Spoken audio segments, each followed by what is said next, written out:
The starship, Hope, cut through the darkness of space, its engines humming with the power of humanity's greatest achievement, faster-than-light travel. On the bridge, Captain Tom stood with his hands clasped behind his back, watching the unfamiliar star system grow larger on the main screen.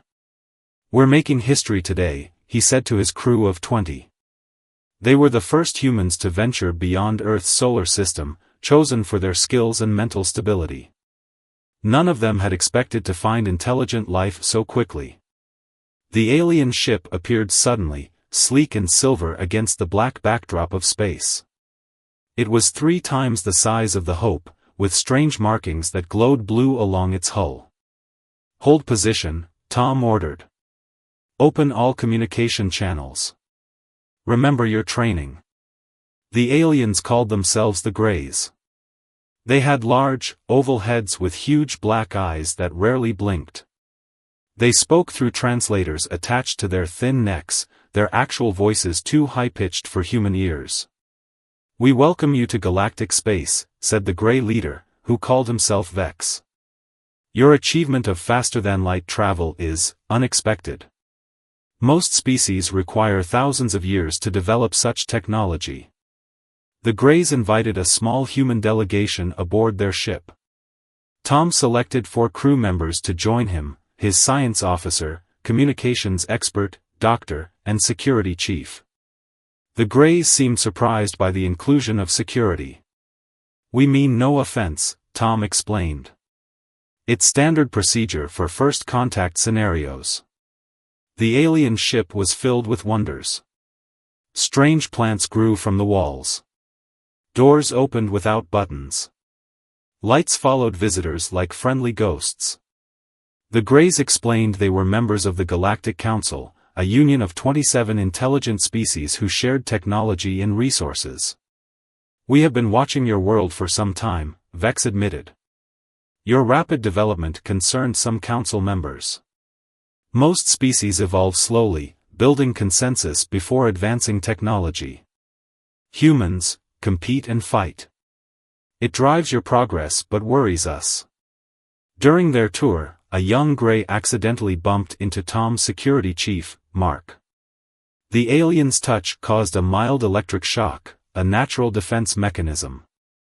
Mark reacted instantly, pushing the Grey away and drawing his weapon before Tom could stop him. The room froze. The Greys stared with their large, unblinking eyes. To them, this confirmed everything they feared about humans: quick to violence, physically stronger than necessary, and dangerously protective of their group. "We apologize," Tom said quickly, ordering Mark to holster his weapon. It was a defensive reflex, not an aggressive action. The meeting continued, but the atmosphere had changed. The Greys kept more distance from the humans. When they returned to the Hope, Tom knew the incident would be reported to the Galactic Council. He was right. 3 days later, a much larger ship arrived, a Council diplomatic vessel. 6 different alien species came aboard the Hope, each more strange than the last. Some floated on hover platforms, others moved on multiple legs. All regarded the humans with what Tom recognized as caution. The Council representatives explained that humanity would be granted limited access to galactic space. They would share some basic technology but nothing that could be weaponized. Human expansion would be restricted to 12 star systems, pending further review. "These terms are non-negotiable," said a tall, insect-like alien with compound eyes that reflected Tom's image 1,000 times. "The Council has concerns about human unpredictability." Later, alone with Vex, Tom asked for a more honest explanation. "I have studied your history," Vex said, his large eyes fixed on Tom's face. "Your world has seen 15,000 wars in your recorded history. You train your young to compete rather than cooperate. Your entertainment glorifies conflict. Even your games involve defeating opponents." "That's part of being human," Tom replied. "We overcome challenges. We fight when necessary. We protect what's ours. But we also create art, music, literature. We explore. We dream. Vex tilted his head. Perhaps. But you should know, there are those in the council who believe humans should be contained, not welcomed. I advise caution as you join galactic society. As the alien ships departed, Tom looked at the stars on his view screen. They had found their place in a much larger universe, but that place would be limited by fear. Send a message to Earth, he told his communications officer.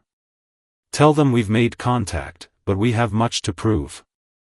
The Hope turned toward home, carrying news that would forever change humanity's understanding of its place in the cosmos. Behind them, across council space, word spread quickly about the strange new beings called humans. And some began to fear. 5 years passed since first contact. Humans had established 3 colony worlds and several trading posts along the edges of council space. Their ships now traveled regular routes between stars, carrying goods and settlers.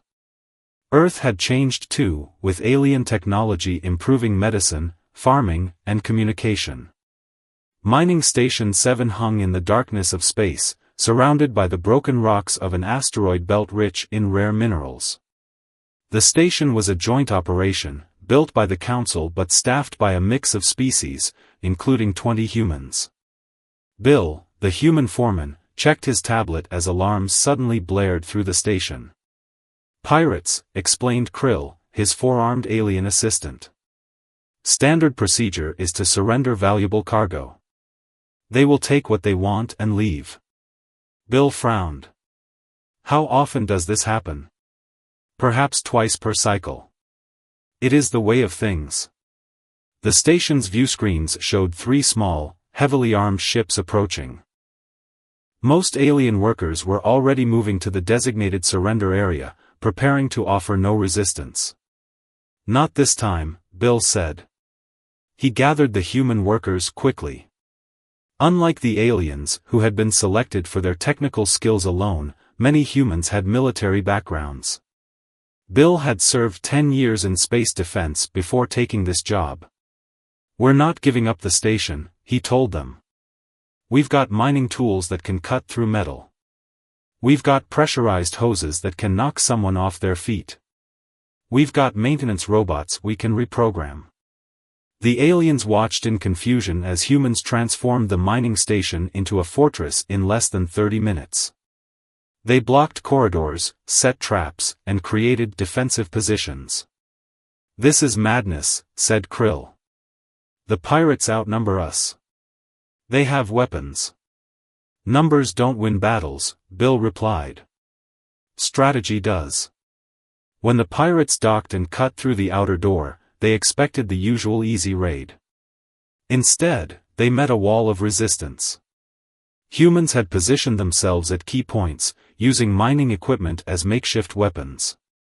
The first wave of pirates retreated in surprise. The alien workers watched in shock as humans fought with unexpected skill. 2 human technicians were injured by energy weapons but continued fighting despite wounds that would have incapacitated most council species. Why do they not surrender? Asked a young alien worker, hiding behind cargo containers. They're human, Krill answered, as if this explained everything. The battle turned when pirates breached the main control room. Bill saw they were heading for the station's power core. If they damaged it, everyone would die when life support failed. Get all workers to emergency shelters, he ordered Krill. I'll seal the core. The path to the core led through a section already exposed to dangerous radiation from damaged equipment. Bill knew the exposure would be severe, but he moved forward anyway, reaching the manual lock controls just before the pirates.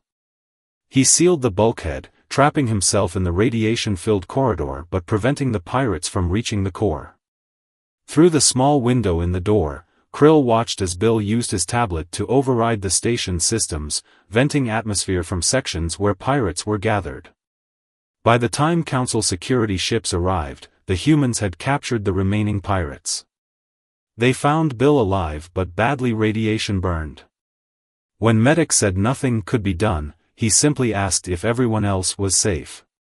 News of the incident spread quickly across Council space. The security recordings showed humans fighting with a determination that shocked most alien observers. Council scientists studied the footage, noting how humans continued functioning despite injuries, how they improvised weapons, and how they protected aliens with the same ferocity they protected each other. In an emergency council meeting, representatives debated the implications. They defeated armed raiders using mining tools, said a floating jellyfish-like being. Imagine what they could do with actual weapons. The human named Bill chose certain death to protect the station, added another representative. Their disregard for personal safety makes them unpredictable.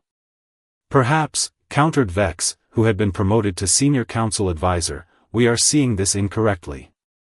Humans defended our station and saved our workers. This time, said Commander Drek of the Claw Empire, speaking for the first time. His species were the most militaristic of council races, with sharp teeth and armored skin. But what happens when their interests no longer align with ours? The human problem must be addressed before they spread further. As the council argued, Mining Station 7 resumed operations. The human workers were given awards for bravery, but many noticed a change in how aliens looked at them, with a mixture of gratitude and fear. And on distant Earth, leaders began to wonder why the Council continued to restrict human expansion and technology sharing, despite humanity's contributions to galactic peace. 10 years after first contact, humanity had gained enough trust to earn a permanent seat on the Galactic Council. Ambassador Jane, a former diplomat with gray streaks in her dark hair, represented Earth's interests among the 27 alien species. She worked from an office in the Great Council Hall, a massive space station orbiting a neutral star. Jane noticed the subtle tensions whenever she entered a room. Conversations would pause. Some aliens would move slightly away. Others watched her with unblinking eyes or sensing organs. Despite years of successful trade and cultural exchange, something wasn't right.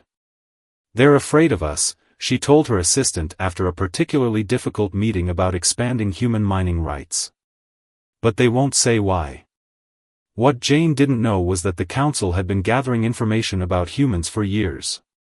They had studied Earth's history of warfare, watched human entertainment filled with conflict, and observed how quickly humans had adapted alien technology, sometimes improving it in ways that worried Council security experts. Commander Drek of the Claw Empire had gained influence since the Mining Station 7 incident.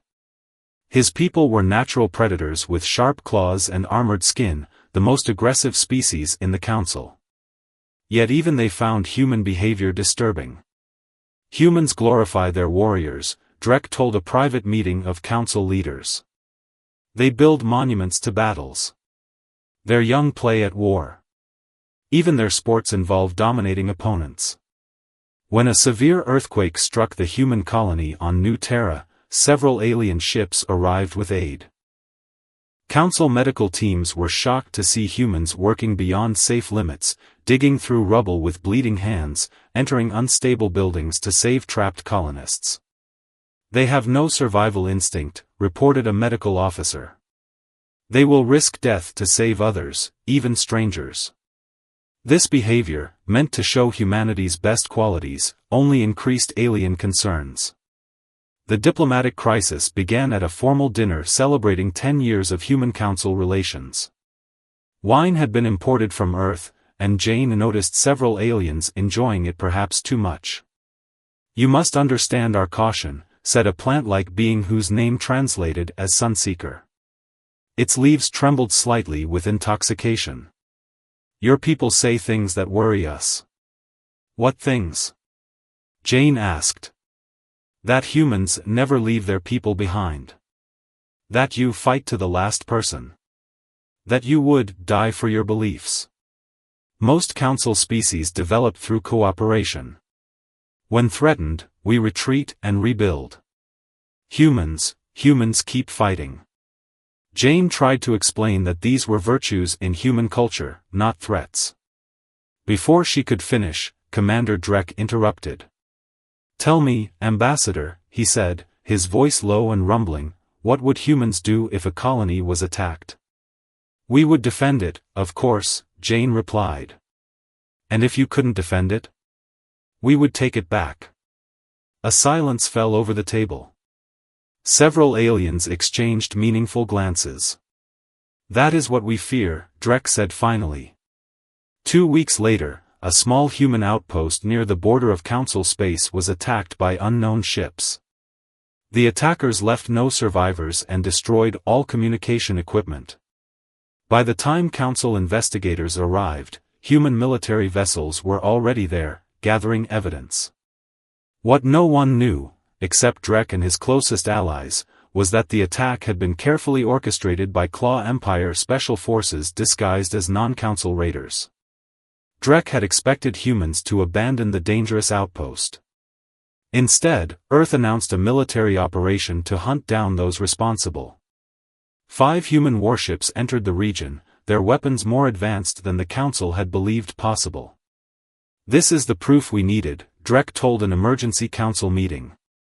Humans respond to violence with greater violence. Their ships entered disputed space without permission. They refuse Council oversight of their investigation. They must be contained before they start a war that will consume us all. The Council chamber erupted in debate. Some members supported restrictions on human expansion. Others argued for patience. Through it all, Jane tried to explain that humans were simply protecting their people, but every explanation seemed to confirm alien fears. As she left the chamber, Vex approached her, his large eyes sad. "You must understand," he said quietly. "What humans call courage, we call recklessness. What you call justice, we see as revenge. What you celebrate as determination, we fear as a refusal to accept natural limitations. The Council has never encountered a species like yours before." Jane watched him walk away, finally understanding the depth of the problem. Humanity's greatest strengths were, to alien eyes, their most terrifying traits. The great hall of the Council fell silent as the lights dimmed. On the massive central screen, images of Earth appeared, children playing in parks, workers in factories, soldiers training at military bases. "Project Human Watch has been operating for 3 years, announced the lead researcher, a tall, thin alien named Milo. His species had evolved on a dark world, giving him huge eyes that took in every detail. "We have observation devices on Earth and all human colonies. Today, I present our findings." The Council members leaned forward as the screen changed to show humans in various activities. A boxing match where 2 men punched each other while crowds cheered. A movie showing soldiers fighting against impossible odds. Children playing a game called Tag where they chased each other. "Humans train for conflict from birth," Milo explained. "Their entertainment glorifies it. Their history is defined by it." Images of human warfare throughout history flashed across the screen, ancient armies with swords, world wars with tanks and planes, modern soldiers with advanced weapons. Council members murmured in concern. "Look at how they celebrate those who fight," continued Milo. "Statues of generals, parades for veterans, medals pinned on uniforms. No other known species honors its warriors this way." Commander Drek nodded in satisfaction. The evidence supported everything he had claimed about humans. But Milo wasn't finished. The screen changed again, showing different scenes, humans running into burning buildings to save strangers, doctors working through exhaustion to save lives, engineers working day and night to solve problems. "The same drive that makes humans dangerous also makes them unique," Milo said. "They apply their determination to everything, not just fighting." The Council watched footage of humans adapting alien technology. Council ships took decades to design, humans modified their vessels within months. Medical techniques that alien doctors had used for centuries were being improved by human researchers who worked with seemingly endless energy. "Their colonies grow faster than predicted," Milo reported. "Their ships are becoming more advanced. Their population is expanding. At current rates, they will match our oldest civilizations in technological development within a century. This caused visible alarm among the council. Species that had taken thousands of years to develop their technology were being rapidly caught by these newcomers. Some humans have noticed our observation devices, Milo added. They call them alien spy tech and report sightings to their governments, who officially deny their existence. The lights came up, and Commander Drek immediately took the speaking position. The evidence is clear, he said, his armored scales gleaming under the lights. Humans are dangerous. They think like predators. They expand aggressively. They develop weapons constantly. We must act now, while we still can. Act how? Asked a representative of the Peaceful Bloom Collective, plant-based beings who communicated through scented pollen. Restrict their expansion. Limit their technology access. Contain them within their current space until we can be certain they won't threaten galactic peace. The debate lasted hours. Some council members pointed out how humans had helped defend mining stations and trade routes. Others countered with evidence of human weapons development and their rapid colonial expansion. In the end, the council voted to impose new restrictions on humanity, limiting their access to certain technologies and restricting further colonization efforts. The official reason given was cultural protection concerns. When Ambassador Jane received news of these restrictions, she demanded an explanation. In response, she was invited to a private viewing of selected footage from Project Human Watch. Jane watched in growing horror as human history was reduced to a sequence of wars and conflicts. She saw how aliens viewed human entertainment, focusing only on violence and competition, missing the stories of love, sacrifice, and redemption. "This is how you see us?" she asked Vex, who had brought her to the viewing room. "Many do," he admitted. "Others, like Milo and myself, see more. But you must understand, what humans consider normal frightens most council species." Jane thought of the boxing match on screen. That sport has rules. The fighters choose to participate. It's controlled. To us, the idea that you would watch two beings hurt each other for entertainment is disturbing, Vex said gently. Just as disturbing as your war games, your action films, your endless tales of conflict. Jane left the viewing room with a heavy heart, finally understanding the depth of the misunderstanding between humans and the council. The very qualities humans valued most, determination, courage, self-sacrifice, the will to overcome challenges, were what made them seem dangerous in alien eyes. She wondered if there would ever be true understanding between such different minds. The attack came without warning. On the outer edges of council space, 3 agricultural worlds went silent within days of each other. Investigation ships sent to look for survivors never returned. In an emergency council meeting, shaky footage from an automated probe showed the attackers, massive insect-like creatures that moved with terrifying speed, stripping planets of all organic matter. "The Devourers," whispered an elder council member. They were thought to be just legends. More worlds fell in rapid succession. The council's response was slow and disorganized. Most member species had small defense forces, having lived in peace for centuries. Their military doctrine emphasized minimal casualties and strategic withdrawal when outmatched. When the Devourers attacked a planet with both alien and human settlements, the aliens immediately began evacuation procedures, following council protocols. The human colonists, however, organized a defense using farming equipment, transport ships, and the few weapons they possessed. "We need to hold them off until the evacuation ships can get everyone out," said the colony's leader, a farmer named Jack. His message to Earth was simple: "We are under attack. We will hold as long as we can. Send help."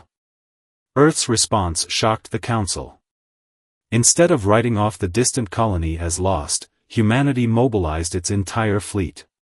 Ships that had been hidden from council observers emerged from secret bases.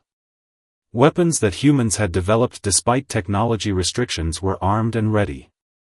Admiral Robb, commander of Earth Space Forces, sent a direct message to the Council: "Humanity stands with you against this threat. We request permission to move our ships through Council space for defensive operations." The Council debated while more worlds fell. Commander Drek warned that arming humans would be like releasing a predator to catch a pest. They might defeat the Devourers only to become an even greater threat afterward. "We don't know what these Devourers want," said a Council member. "Perhaps we can negotiate." "They want to eat," replied Ambassador Jane bluntly. "You can't negotiate with hunger." When reports came that a Devourer fleet was approaching Centaurus Prime, a major Council world with billions of inhabitants, the Council remained paralyzed by indecision. The defensive ships they sent were quickly destroyed. Against direct orders, Admiral Robb directed 5 human battleships to Centaurus Prime. They arrived as the evacuation was failing, with millions still on the planet's surface and Devourer ships beginning their landing approach. The human vessels took positions between the planet and the incoming threat. "This is Admiral Robb of Earth Forces," he broadcast on all frequencies. "We will cover the evacuation. Get those people out of there." What followed shocked Council observers.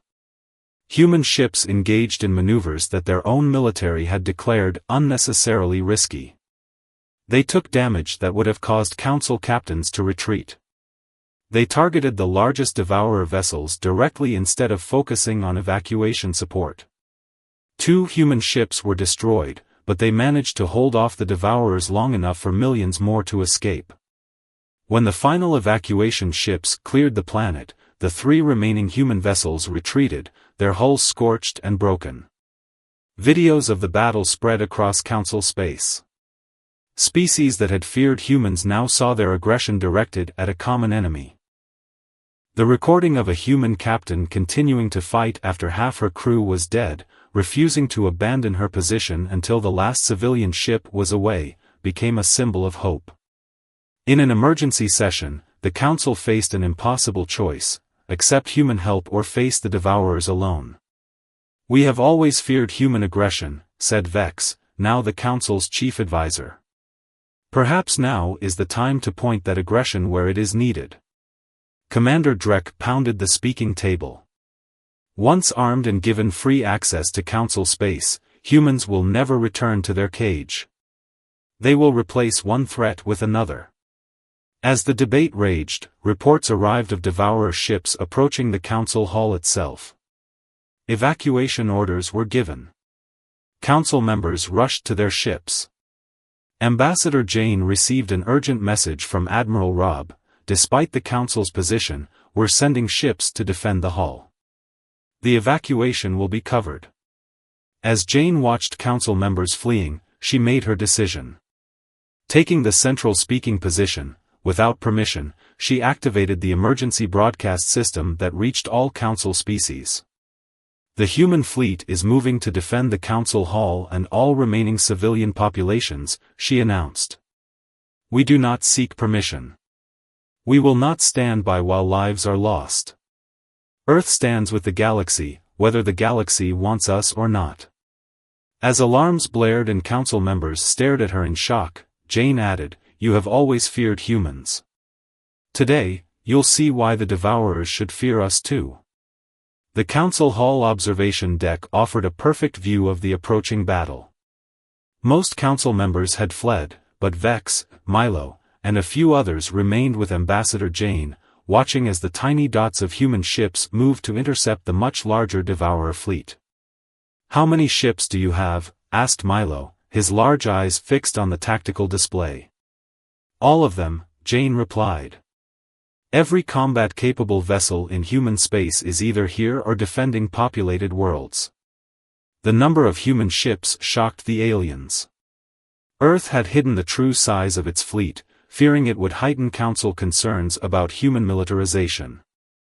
Now, over 200 warships arranged themselves in formation around the Council hall, their weapons charged. Admiral Robb's flagship, the Defender, took the lead position. His voice came through the communications system, calm and determined. All ships, prepare for engagement. Remember your training. We hold this line. What followed was unlike anything the Council species had ever witnessed.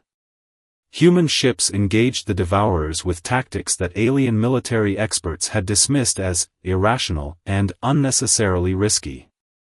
They concentrated fire on the largest enemy vessels instead of picking off smaller targets. They used smaller ships as bait to draw Devourers into traps. They executed maneuvers at speeds that pushed their engines beyond safe limits.